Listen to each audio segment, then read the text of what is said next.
Times network ద్వారా గుర్తించబడ్డ India's number 1 varicose veins hospital Avis ని సంప్రదించండి. Welcome to Suman TV. నేను మీ సుమన్ టీవీ నాగ్. కోల్కతా ఇన్సిడెంట్కి సంబంధించినటువంటి వాటిల్లో కవితా సర్కార్ అనేటువంటి అడ్వకేట్ సంజయ్ రాయ్ని డిఫెండ్ చేస్తూ తన వైపు వాదించడం చేస్తూ ఉన్నారు. అయితే కొన్ని కీలక అంశాలను బయట పెట్టడం జరిగింది. ఈ ప్రాసెస్లోనే భాగంగా ఏ విధంగా అయితే సంజయ్ రాయ్ని కస్టడీలోకి తీసుకొని ఇంట్రాగేట్ చేసి ఇన్ఫర్మేషన్ ఏ విధంగా అయితే తీసుకున్నారో అదేవిధంగా తన ఫ్రెండ్ని కూడా తీసుకొని, అంటే తనతో పాటు కొలీగ్ సివిక్ వర్కర్ పర్సన్ ఎవరైతే ఉంటారో సో అతన్ని కూడా కస్టడీలోకి తీసుకొని ఇంట్రాగేట్ చేస్తే కొన్ని విషయాలు బయటికి రావడం జరిగింది. సో ఆ విషయాలు ఏంటి, దానికి సంబంధించినటువంటి వాటిల్లో అప్డేట్స్, ఈ కేసుకు సంబంధించి విషయాల్లో ఎలాంటి ఊహించని మలుపుకి తీసుకొని వెళ్తుంది అనేది ఈరోజు మనతో పాటు హైకోర్టు అడ్వకేట్ రవీంద్రనాథ్ గారు ఉన్నారు. వారి మాటలను అడిగి తెలుసుకుందాం. Hello sir. హాయ్ అండి నాగరాజ్ గారు. కవితా సర్కార్ అనేటువంటి న్యాయవాది ఎప్పుడైతే ఈ కేసులోకి ఎంటర్ అవడం జరిగిందో, సంజయ్ రాయ్కి సంబంధించినటువంటి విషయంలో వాదించడం మొదలుపెట్టారో కొన్ని కీలక అంశాలు ఒక్కొక్కటి బయటికి రావటం తెలుస్తుందని చెప్పేసి చూస్తూనే ఉన్నాం. ఆ విషయాలు ఏంటి? నిన్న ఆగస్టు 24 కవితా సర్కార్ ఎప్పుడైతే సంజయ్ రాయ్ని జ్యుడిషియల్ కస్టడీలో తీసుకున్న తర్వాత తన కంప్లీట్గా సంజయ్ రాయ్తో మాట్లాడారు. ఇప్పటివరకు మనం సిబిఐ ఇంట్రాగేషన్ విన్నాం, సిట్ వెర్షన్ విన్నాం, లోకల్ స్టేట్ పోలీసుల తరగతి వెర్షన్స్ విన్నాం. అయితే ఈరోజు కొత్త మార్పులు ఏంటంటే సంజయ్ రాయ్ ఎవరైతే ఎక్యూజ్డ్ సంజయ్ రాయ్ ఉన్నాడో ఆ ఎక్యూజ్డ్ సంజయ్ రాయ్ వైపు నుంచి కొన్ని కొత్త విషయాలు మనకు వెలుగులోకి వచ్చాయండి నాగరాజ్ గారు దీనికి సంబంధించి. అయితే ఎక్యూజ్డ్ సంజయ్ రాయ్ జ్యుడిషియల్ కస్టడీలో తీసుకునే ముందు కోర్టులో ప్రవేశపెట్టినప్పుడు బోరును ఒకసారి ఏడ్చాడటండి. ఒకసారి గట్టిగా ఏడ్చి, నేను చాలా ఇన్నోసెంట్ని, నన్ను ఈ కేసులో ఇరికించారు, నాకు ఈ విషయంలో ఏమీ తెలియదు అని ఒక ఇన్నోసెంట్గా మాట్లాడడం జరిగింది. ఆ సంఘటన తర్వాత ఎవరైతే న్యాయవాది కవితా సర్కార్ తనతో మాట్లాడారో మరికొన్ని కీలక అంశాలను బయటకు వచ్చాయి. అందులో ముఖ్యంగా ఆగస్టు 8వ తేదీ నుంచి ఆగస్టు 9వ తారీఖు వరకు ఈ సంజయ్ రాయ్ ఎవరెవరితో కలిశాడు, ఎలా కలిశాడు అనే విషయాల్ని వీళ్ళ ఫ్రెండ్, అతను కూడా సివిక్ వర్కరే, సంజయ్ రాయ్ తనగా క్లోజ్మేట్, ఇతను ఆగస్టు 8, 9 తారీఖులు అతను కూడా ఇంట్రాగేషన్ చేస్తున్నారు. అతను కూడా పాలిగ్రఫీ టెస్ట్ని కూడా చేశారు. అతను కూడా ఈరోజు ఇంతో పాటు జైల్లో ఉన్నాడు. అతను కూడా అంటే నిందులు దొంగతో ఉంటే దొంగ కూడా వీళ్ళు కూడా మంచి వాళ్ళు కూడా ఉండాల్సిన పరిస్థితి వస్తుంది. సో ఈరోజు ఆ ఫ్రెండ్ చెప్పిన విషయాలు మనం కొంత విపులీకరించే ప్రయత్నం చేద్దాం. అతను చెప్పిన విషయం ఏంటంటే ఆగస్టు 8వ తేదీ మధ్యాహ్నం 1:30కి నేను ఆర్జీకర్ హాస్పిటల్కి వెళ్ళాను. అక్కడ నేను ఈ సంజయ్ రాయ్ని కలిశాను. ఇద్దరం కలిసి బైక్ మీద మేము అక్కడి నుంచి వచ్చి సోనాగచ్చి ప్రాంతానికి వెళ్ళాం. బిఫోర్ మేము వెళ్తూ మధ్యలో వడాపావ్ ఇట్లాంటివి కొన్ని తినుకుంటూ మేము అక్కడే తిరిగాము. అయితే ఆ రోజు డ్యూటీకి వెళ్ళడానికి ఏమాత్రం ఇష్టపడలేదు సంజయ్ రాయ్. నాకు ఈరోజు డ్యూటీకి వెళ్ళడానికి ఇష్టం లేదని చెప్పి ఎన్నోసార్లు చెప్పాడు. కానీ నేనే ఆయన మందలించాను.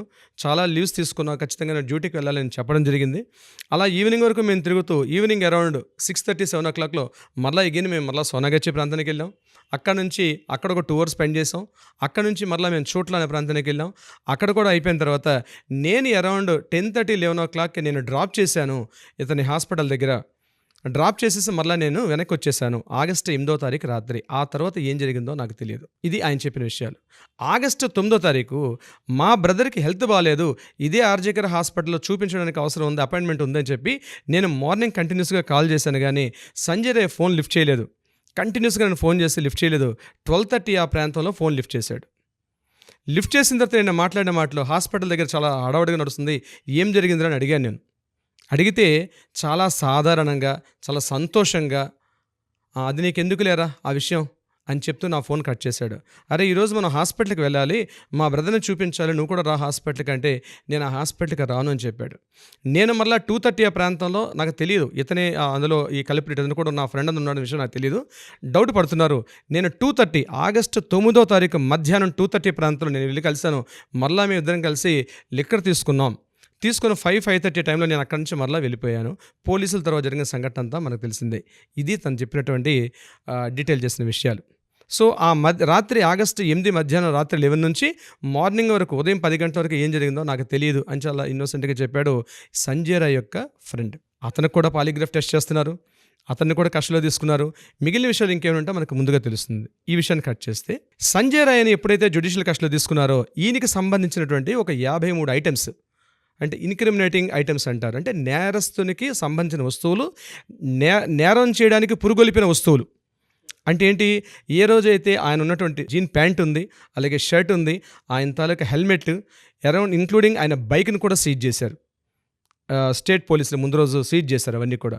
దీంతో పాటు ఆయనకున్న వాచ్, ఆయనకి ఇంటికి వెళ్ళిన తర్వాత ఆయన తలకి ఇన్నర్స్ కూడా నాగరాజు గారు ప్రతి ఐటెంని టోటల్గా 53 ఐటమ్స్ని వీళ్ళు సీజ్ చేశారు లోకల్ పోలీసులు. ఇవన్నిటిని కూడా నిన్న సిబిఐలో హ్యాండ్ ఓవర్ చేయడం జరిగింది. మొబైల్ని హ్యాండ్ ఓవర్ చేసుకున్నారు. మొబైల్ని క్లోన్ టెస్ట్ కింద పంపిస్తే మొత్తం టోటల్ డేటాను డౌన్లోడ్ చేశారు. అంటే ముందు రోజు సంజయ్ రాయ్ ఎవరెవరితో మాట్లాడాడు, ఏమేమి మాట్లాడాడు, టోటల్ డేటా అంతా కూడా డౌన్లోడ్ చేయడం జరిగింది. టోటల్గా 53 ఐటమ్స్ని వీళ్ళు కలెక్ట్ చేసి హ్యాండ్ ఓవర్ చేశారు సిబిఐ వాళ్ళకి సంజయ్ రాయ్కి సంబంధించిన విషయాలు. ఇక సంజయ్ రాయ్ని ఎప్పుడైతే అరెస్ట్ చేసి జ్యుడిషియల్ కస్టడీ అయిపోయిన తర్వాత నిన్న సాయంత్రం అంటే August 24 ఈవినింగ్ 6:30 తర్వాత ప్రెసిడెన్షియల్ బ్యారెక్ అని ఒకటి ఉంటుంది కలకత్తా సెంట్రల్ జైల్లో. ఆ బ్యారెక్లో ఈయనకి పెట్టారు. కానీ ఇక్కడ ఒక విషయం గుర్తుపెట్టుకున్న నాగరాజు గారు, ఆయన పెట్టిన బ్యారెక్ విఐపి వార్డ్. ఈ విఐపి వార్డులో ఇంతకుముందు పారదా చటర్జీ, ఇంతకుముందు క్రైమ్స్ ఉన్నారు కొంతమంది, మమతా బెనర్జీ గవర్నమెంట్లో ఎవరైతే ఆరోపణలు ఎదుర్కొన్న వీళ్ళని అక్యూజ్ చేసినట్టు వేరే కేసు సంబంధించి వాళ్ళతో పాటు సమానంగా ఈయన అందులో పెట్టాడు. అయితే అక్కడ ఈ సంజయ్ రాయ్ ప్రవర్తన తీరు ఎలా ఉందంటే కంటిన్యూగా ఏడుస్తూనే ఉన్నాడట.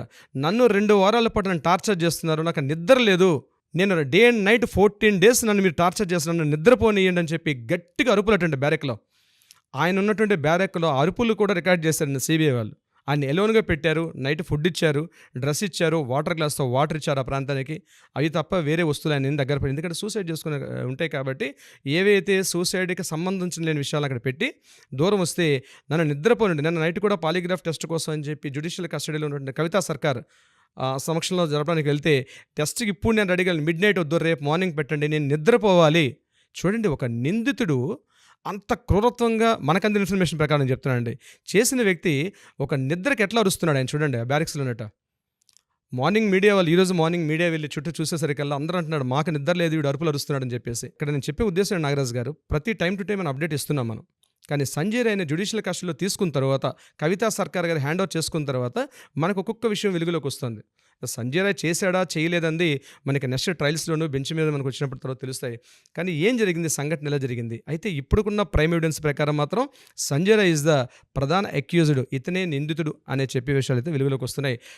ఎవ్రీడే అప్డేట్స్ ప్రకారం కొన్ని వచ్చే అవకాశాలు కూడా సంజయ్ రాయ్కి సంబంధించి ఉన్నాయి నాగరాజు గారు. కవితా సర్కార్ ఎందుకు ఈ కేసు తీసుకోవడానికి ప్రధాన కారణం సార్ అసలు? అంటే కవితా సర్కార్ ఈజ్ అంటే ఆవిడ కూడా మా కో అడ్వకేట్ గురించి ఆవిడ గురించి నేను చెప్పడం నా ఉద్దేశం కాదు. ఇది యాక్చువల్గా దేశం యావత్తు కూడా ఏ అడ్వకేట్ కూడా ఈ కేసుని వాదించడానికి ముందుకు ఎవరు రాలా. అయితే శారదా కోర్టులో ఏం జరిగిందంటే ఎవరో ఒక అడ్వకేట్ రిప్రజెంటేషన్ చేయాలి. అక్యూజ్డ్ అయినా సరే ఆయన కూడా కొన్ని రైట్స్ ఉంటాయి. అయితే బేసిక్గా కవితా సర్కార్ యొక్క మైండ్ సెట్ ఎటువంటి ఉంటుందంటే ఆవిడకి అక్యూజ్డ్ అనేవాడు కూడా కొన్ని రైట్స్ ఉంటాయి, కానీ మరణశిక్ష విధించడం చాలా క్రూయాలిటీ. మోడర్నైజ్ ఉన్నటువంటి సొసైటీలో ఒక వ్యక్తిని మరణశిక్ష విధించడం చాలా మంచిది కాదు. మనం మోడర్నైజేషన్ అయ్యాం, ఎంత చెడ్డవాడైనా కావచ్చు, ఒకరిని చంపుకోవడం కరెక్ట్ కాదు. దీని మీద చాలా డిస్కషన్స్ డిబేట్స్ చాలా జరిగింది కోర్టులో కూడా. అరౌండ్ 1980s దీన్ని బ్యాన్ చేశారు. ఒక సందర్భంలో ఉరిశిక్షను బ్యాన్ చేసింది గవర్నమెంట్. ఇది సెంట్రల్ గవర్నమెంట్ యాక్ట్లు కూడా తీసుకొచ్చారు. కానీ ఉరిశిక్ష తీయాలా, అతనికి యావజ్జీవ కారాగార శిక్ష ఇవ్వాలనే విషయం మీద చాలా భిన్న అభిప్రాయాలు వస్తూ ఉంటాయి. కొంతమంది యావజ్జీవ కారాగార శిక్ష మీద ఉంటారు, కొంతమంది ఉరిశిక్ష తీయాలంటారు.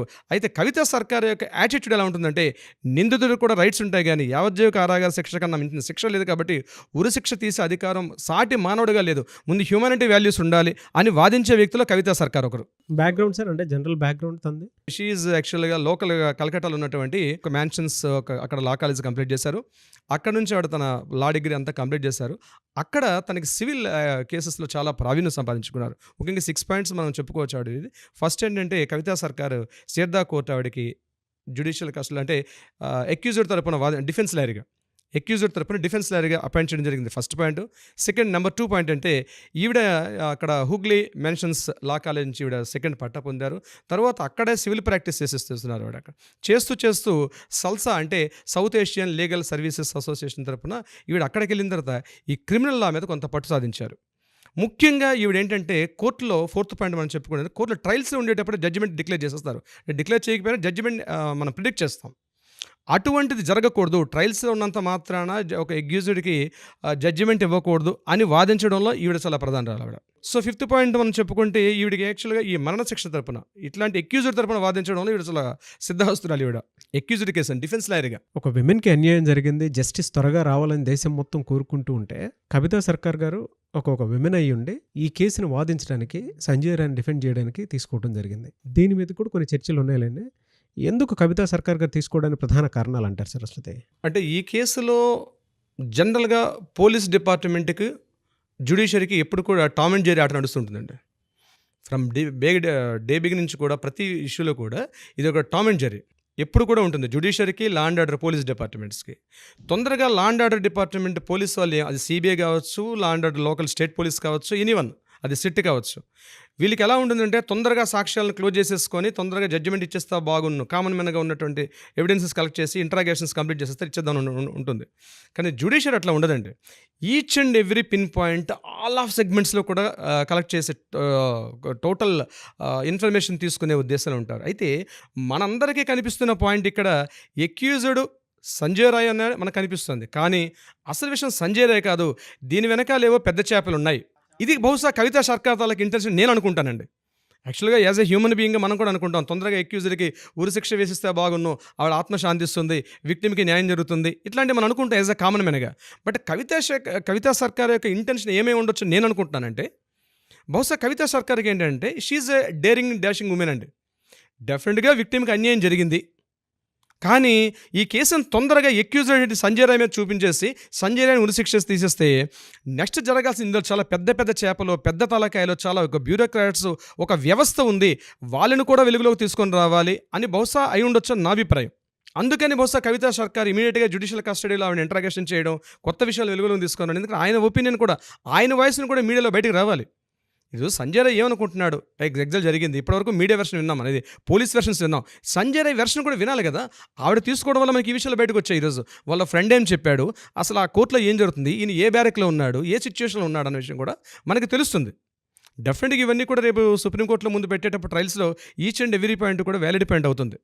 సుమన్ టీవీలో మీ పర్సనల్ అండ్ బిజినెస్ ప్రమోషన్స్ కోసం కింది నెంబర్కి కాంటాక్ట్ చేయండి.